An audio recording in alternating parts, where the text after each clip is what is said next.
జగన్మోహన్ రెడ్డితో రాజకీయ ప్రయాణం.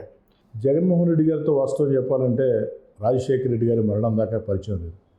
నాకు వైఎస్ కుటుంబంలో వైఎస్ రాజశేఖర రెడ్డి గారితో దగ్గర సంబంధాలు ఉన్నాయి. వైఎస్ రాజారెడ్డి గారితో దగ్గర సంబంధాలని చెప్పలేని సంబంధాలు ఉన్నాయి.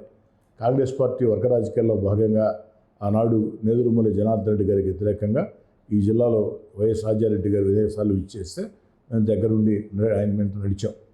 రాజశేఖర రెడ్డి గారితో ప్రస్తుతం ఉండే కేవీపీ రామచంద్రరావు గారితో దగ్గర సంబంధాలు ఉన్నాయి. రాజశేఖర రెడ్డి గారి మరణం తర్వాత నాకు వైఎస్ జగన్మోహన్ రెడ్డి గారితో పరిచయం ఏర్పడింది. 2014లో నాకు అవకాశం వచ్చింది. నాకు అవకాశం రాకముందే ఆ రోజు వైఎస్ఆర్ కాంగ్రెస్ పార్టీ కొత్త ప్రాంతీయ పార్టీ ప్రజల్లోకి విస్తృతంగా తీసుకెళ్లాలని గడప గడపకి వైఎస్ఆర్ కాంగ్రెస్ పేరుతో నెల్లూరు రూరల్ నియోజకవర్గంలో 141 రోజులు ఇంటింటి పాదయాత్ర చేయడం జరిగింది. శుభకర్ గారు ఇంటింటి పాదయాత్ర అంటే 10 నిమిషాలు తిరిగో గంట తిరిగి రావటం కాదు. ఈరోజు నా ఇంట్లో నుంచి నేను బయలుదేరితే మళ్ళీ నా ఇంటికి వచ్చి నేను 141 రోజు రాత్రి ఈ లోపలంతా కూడా ఇళ్ళు తిరగటం, మధ్యాహ్నం అక్కడే విశ్రాంతి, రాత్రి అక్కడనే ఏదో కార్యకర్త ఇంట్లో కొనుక్కోవటం, మొత్తం 141 రోజులు పూర్తి ప్రజలతో మమేకభావం. దాన్ని జగన్మోహన్ రెడ్డి గారు మెచ్చుకొని ఇలాంటి కార్యక్రమం రాష్ట్రం అంతా చేయాలని వైఎస్ఆర్ కాంగ్రెస్ పార్టీ అధికారిక కార్యక్రమం చేయడం జరిగింది. 2014లో అవకాశం ఇచ్చారు. టికమేలేగా భారీ మెజార్టీతో నేను గెలవడం జరిగింది. అధికారంలోకి వైఎస్ఆర్ కాంగ్రెస్ పార్టీ రాకున్నా ఎంతోమంది వైసీపీ ఎమ్మెల్యేలు ఆ రోజు వైఎస్ఆర్ కాంగ్రెస్ పార్టీ దూరంగా జరిగిన, కానీ నేను జరగని వ్యక్తుల్లో నేను కూడా ఒకరిని. కష్టాల్లో, నష్టాల్లో, ఇబ్బందుల్లో జగన్ గారి వెంట నడిచాను. జగన్మోహన్ రెడ్డితో ప్రయాణంలో మీరు ఆయన నుంచి నేర్చుకుంది ఏంటి శ్రీధర్ గారు? జగన్మోహన్ రెడ్డి గారి దగ్గర నేర్చుకోవడానికి ఏమీ లేదు శుభకర్ గారు. జగన్మోహన్ రెడ్డి గారితో నా ప్రయాణం ఒకటే. నాకు జీవితంలో ఎమ్మెల్యే కావాలని ఒక కళ, ఒక కోరిక. నాది రాజకీయ కుటుంబం కాదు. నా తండ్రి ఎమ్మెల్యే కాదు, నా తాత మంత్రి కాదు, 100 కోట్లు 1000 కోట్ల ఆస్తులు ఉండే కుటుంబం కాదు. కష్టాలు, నష్టాలు, కన్నీళ్లు ఉండే ఓ మధ్యతరగతి కుటుంబీకుడిగా చిన్ననాటి నుంచి శాసనసభ్యుడిని కావాలా, ప్రజల పక్షాన రాష్ట్ర శాసనసభలో గళం విప్పాలా. ఆనాడు ఏదైతే 78లో వెంకయ్యనాయుడు గారు, జైపాల్ రెడ్డి గారు, గౌతు లచ్చన్న గారు, పుచ్చలపల్లి సుందరయ్య గారు, నల్లపరెడ్డి శ్రీనివాసరెడ్డి, ఇదంతా ఎమ్మెల్యేలు, వీరంతా శాసనసభలో గట్టిగా మాట్లాడేవాళ్ళు. వాళ్ళని చూసుకొని స్ఫూర్తిగా కరీంనగర్ జిల్లా చెందిన జనార్దన్ రెడ్డి గారని లోక్దళ్ ఎమ్మెల్యే, వారిని చూసుకొని స్ఫూర్తిగా ఎమ్మెల్యే కావాలని కూడా జరిగింది. కానీ నెల్లూరు జిల్లాలో ఉండే పెద్ద పెద్ద కుటుంబాలు అడుగడుగున నా గొంతు కోసాయి, అణగదొక్కాయి. 2014లో కూడా ప్రయత్నించాయి, కానీ కుదరలేదు. జగన్మోహన్ రెడ్డి అవకాశం ఇచ్చారు. ఆ ఒక్కడే మాత్రం జగన్మోహన్ రెడ్డి గారి పట్ల నా గౌరవం ఉంటుంది తప్ప మొట్టమొదటిసారి అవకాశం నాకు ఇచ్చారని నేర్చుకోవడానికి ఆయన దగ్గర ఏమీ లేవని చెప్పని నా అభిప్రాయం. అసలు గ్యాప్ ఎందుకు వచ్చిందండి మీకు ఆయనకి? 2014లో ఎమ్మెల్యేని, 2019లో ఎమ్మెల్యేని, 2019లో రెండోసారి ఎమ్మెల్యే అయిన తర్వాత జగన్మోహన్ రెడ్డి గారు ముఖ్యమంత్రి అయిన తర్వాత జగన్మోహన్ రెడ్డి గారు నాకు దూరం జరగడం ప్రారంభమైంది. ముఖ్యమంత్రిగా జగన్మోహన్ రెడ్డి గారి వ్యవహార శైలి ఏమాత్రం బాగలేదు. ఒకటి శుభకర్ గారు, జగన్మోహన్ రెడ్డి గారు నాది పార్టీ, నేను కష్టం చేశా కాబట్టి అధికారంలోకి వచ్చా, నేను కష్టం చేశా అంటారు. నేను కాదను. జగన్ గారు కష్టం చేయొచ్చు, కానీ జగన్మోహన్ రెడ్డి గారితో పాటు 175 నియోజకవర్గాల ఇన్ఛార్జీలు, ఆ రోజు ఇన్ఛార్జీలు, ఎమ్మెల్యేలు కాదు ఇన్ఛార్జీలు, అదేవిధంగా కొన్ని వేల మంది పార్టీ కార్యకర్తలు, నాయకులు కష్టం చేస్తే, ఇబ్బందులు పడితే, పోరాటాలు చేస్తే, ఈ కష్టానికి జగన్మోహన్ రెడ్డి గారి కష్టం తోడై పార్టీ నడిచింది. కానీ ఇవన్నీ ఏమి లేదు, నేనే సర్వం, నేను దైవాంశ సంభూతుడిని, నా ఫోటో ఉంటేనే వీళ్ళందరూ గెలిచారని. శుభకర్ గారు ఒక మాట మనం అడుగుతున్నా, మీ ద్వారా ప్రజలను అడుగుతున్నా, 2014 ఎన్నికల్లో జగన్మోహన్ రెడ్డి గారి ఫోటో మా గెలుపుకి ఒక కారణం, నేను కాదంటం లేదు. కానీ కేవలం జగన్ గారి గెలిపే కారణం అయితే, జగన్ గారి ఫోటోనే కారణం అయితే 175లో ఎందుకు గెలవలేదు? ఆఖరికి వైఎస్ రాజశేఖర రెడ్డి గారి సతీమణి విజయమ్మ గారు విశాఖపట్నంలో ఎందుకు ఓడిపోయారు? ఆ మాత్రం ఆత్మపరిశీలన జగన్మోహన్ రెడ్డి గారు చేసుకోవాల్సిన అవసరం లేదా? నో డౌట్ పార్టీ పరంగా మీ సపోర్టు ఉండాల్సిందే, మీ ఫోటో ఉండాల్సిందే, మీ సింబల్ ఉండాల్సిందే. దాంతోపాటు నియోజకవర్గంలో ఎమ్మెల్యేగా పోటీచే అభ్యర్థి కష్టం ఉండాల్సిందే, అభ్యర్థి బలం ఉండాల్సిందే. అలా కాదు మొత్తం నా ఫోటో, ఓడిపోతే వేస్ట్గాళ్ళు. 2014లో ఎన్నికలు అయిపోయి మేము గెలిచాం. ఓడిన ఎమ్మెల్యే చాలామంది ఉన్నారు. పులివెందుల్లో జగన్ గారు మీటింగ్ పెట్టారు 3 రోజుల తర్వాత. వేస్ట్ గాళ్ళు, మీ వల్ల పార్టీ ఓడిపోయింది అంటే గెలిస్తే మాత్రం నీ ఫోటో, ఓడితే మాత్రం ఎమ్మెల్యేల అసమర్థత. ఈ ధోరణి మంచిది కాదు రాజకీయాలు. ఏ పార్టీ అయినా మంచిది కాదు. పార్టీ ప్రజాస్వామ్యంలో రాజకీయ పార్టీలో కార్యకర్త, డివిజన్ స్థాయి నాయకుడు, నియోజకవర్గ స్థాయి నాయకుడు, గ్రామస్థాయి నాయకుడు, జిల్లా నాయకత్వం, రాష్ట్ర నాయకత్వం రకరకాల అంశాలు ఆధారపడి ఉంటుంది. అలా కాకుండా నేను సర్వం నేనే మొత్తం నేనే అనుకుంటే అది సాధ్యం కాదు. ఆ సర్వం నేనే మొత్తం నేనే కాడ నాకాయనికి కాస్త దూరం పెరుగుతూ వచ్చింది. కానీ విభేదాలకు మాత్రం కారణం అది కాదు. విభేదాలకు కారణం జగన్మోహన్ రెడ్డి గారి పట్ల నేనేమైనా తప్పు చేశానంటే నా దృష్టిలో తప్పు కాదు, ఆయన దృష్టిలో తప్పు ఒకే ఒకటి.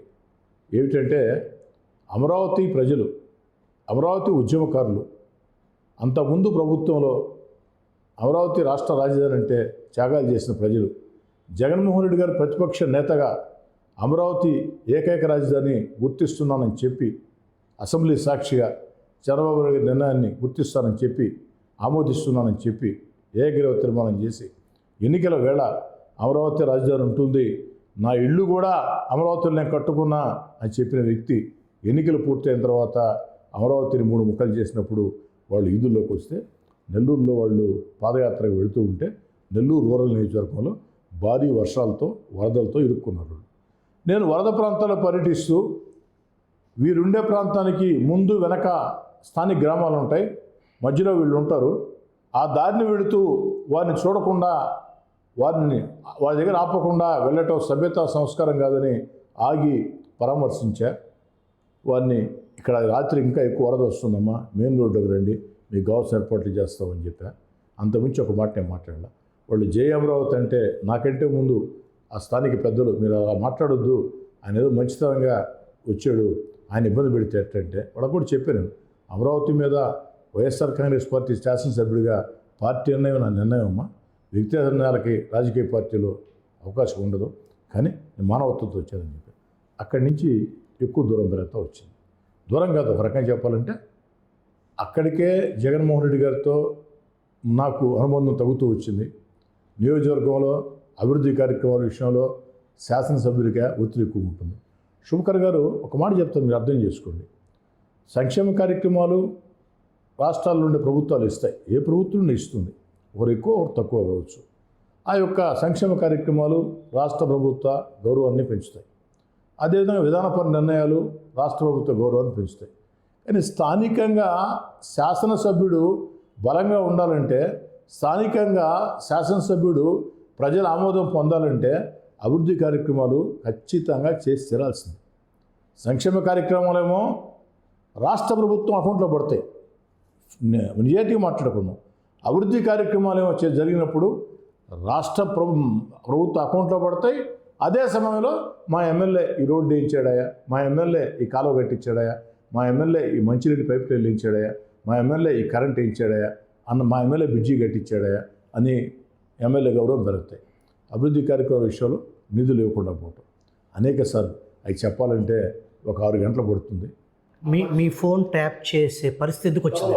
తర్వాత అమరావతికి ప్రజల్ని, అమరావతి ఉద్యమకారుల్ని ఉద్యమ సమయంలో నెల్లూరు దారి గుండా వెళ్తున్నప్పుడు వరద ప్రాంతాల్లో చిక్కుకుంటే మానవత్వంతో పరామర్శిస్తే ఆ తర్వాత నా మీద నిఘా పెట్టారు.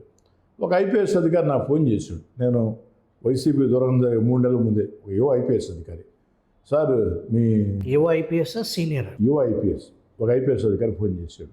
చేసి సార్ మీ ఫోను ట్యాపింగ్లో పెట్టున్నారంటే, భలే ఒకటండి, నా ఫోన్ ఎందుకు ట్యాపింగ్లో పెడతారు, జగన్మోహన్ రెడ్డి గారి నేను విజయుడిని, మీరు అలా చెప్పొద్దని మాట్లాడాను. నేనేమనుకున్నానంటే ఈ ఐపీఎస్ అధికారి ఏదో పని మీద పోయినట్టున్నాడు సీఎం గారి దగ్గరికి, పని జరిగినట్లేదు, 2 రాళ్ళు వేస్తున్నాడు అనుకున్నా. కానీ 3 నెలల తర్వాత సీనియర్ ఐపీఎస్ అధికారి, intelligence chief PSR Anjaneyulu, Seetharamanjaneyulu PSR Anjaneyulu నేరుగా నాకే ఫోన్ చేసి, అయ్యా మా కాడికి పంపించాను అండి అయ్యా అన్నాడు. అయ్యా అంటాడు ఆయన, పంపించాడు సార్ అని చెప్పి పంపించాడు. విన్నా, దాంట్లో ఏమి ఘోరాలు నేరాలు తప్పులే లేవు. జిల్లా పరిషత్ సమావేశాల్లో, మంత్రుల సమావేశాల్లో, రాష్ట్ర శాసనసభలో, కార్యకర్తల సమావేశాల్లో, ప్రజల సమక్షంలో నేనేమైతే మాట్లాడానో, ఈ విధంగా రూరల్ నియోజకవర్గంలో ఇలాంటి సమస్యలు ఉన్నాయి, ఈ సమస్యల పరిష్కారం కోసం ముఖ్యమంత్రి గారిని కలిసాం, వారు సంతకం పెట్టారు, వారు సంతకం పెట్టినా కొంతమంది ఐఏఎస్ అధికారులు ఆమోదం తెలపటం లేదు, ముఖ్యమంత్రి గారి సంతకాలకి దిక్కు లేదు, ఏమిటి మాట్లాడిన మాట వాస్తవం, దానిదేమి భూతేం లేదు దాంట్లో. అవునా, నేను ఫోన్ చేశాను, గొంతు నాదేనా సార్, మీకు ఆ డౌట్ ఏం లేదు, నేనే మాట్లాడింది. దానికి ఫోన్ ట్యాపింగ్ అంటే ఆ మాట అంటానే, అయ్యా మేము ఫోన్ ట్యాపింగ్ చేయలేదా అన్నాడు. మీరెందుకు సార్ భుజాలు తోడుకుంటారు, ట్యాపింగ్ చేసేది నాకు స్పష్టంగా అర్థమవుతుంది, దాంట్లో తప్పే మాట్లాడింది నేను, ఎందుకే కాస్త జాగ్రత్త ఉంటే పోద్ది కదా అంటే, నా బాధలు నాయండి. రూరల్ నియోజకవర్గంలో జగన్మోహన్ రెడ్డి గారు ముఖ్యమంత్రి కాకముందు మొదటిసారి ఎమ్మెల్యేగా నేను గెలిచిన తర్వాత ప్రతిపక్ష నేతగా జగన్మోహన్ రెడ్డి గారు పాదయాత్రకు వస్తే నోటుకు వచ్చి చెప్పాడండి. అయినా నమ్మి నేను కూడా చెప్పానండి. నేను చెప్పిన స్థానిక సమస్యలు మొత్తం జగన్మోహన్ రెడ్డి గారు చిటికేసి ఆమోదించేస్తున్నాం, అధికారంలోకి వస్తారు చేస్తామని చెప్పాడు. నేను కూడా దాన్ని చెప్పుకున్నాను. ఇప్పుడు జగన్మోహన్ రెడ్డి గారు ప్రజలు ప్రశ్నించేదానికి దొరికేది నేను బాధలు పడుతున్నాను, నా బాధలు నాకు తెలుసండి, నీకు కాస్త కటువుగానే మాట్లాడారు. ఆ తర్వాత నేను ఇంత అనవసరం ఉండాల్సిన అవసరం లేదు. ఇప్పుడు నిజంగా మా తాత వైఎస్ రాజారెడ్డి గారి దగ్గర నుంచి, మా తండ్రి వైఎస్ రాజశేఖర రెడ్డి గారి దగ్గర నుంచి నా దాకా శ్రీధర్ మనతో ఉన్నోడే.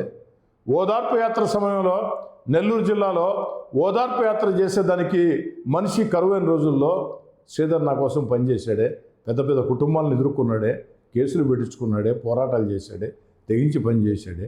ఏమిటి సమస్య అని పిలిచి మాట్లాడే ప్రయత్నం చేయకుండా ఇష్టారీతిగా బెదిరించాలనుకుంటే, బెదిరింపులుగా భయపడే వ్యక్తిని కాదు శోకర్ గారు. నేను పెరిగిన వాతావరణం విద్యార్థి ఉద్యమాల నేపథ్యం, విద్యార్థి రాజకీయాలు, ఆ విద్యార్థి రాజకీయాల్లో బాగా అనేక పోరాటాలు, ఒక నెల్లూరు జిల్లాలో కాదు, అస్సాం సత్యాగ్రహం దగ్గర నుంచి అనేక పోరాటాల్లో నేను పాల్గొని ఉన్నా.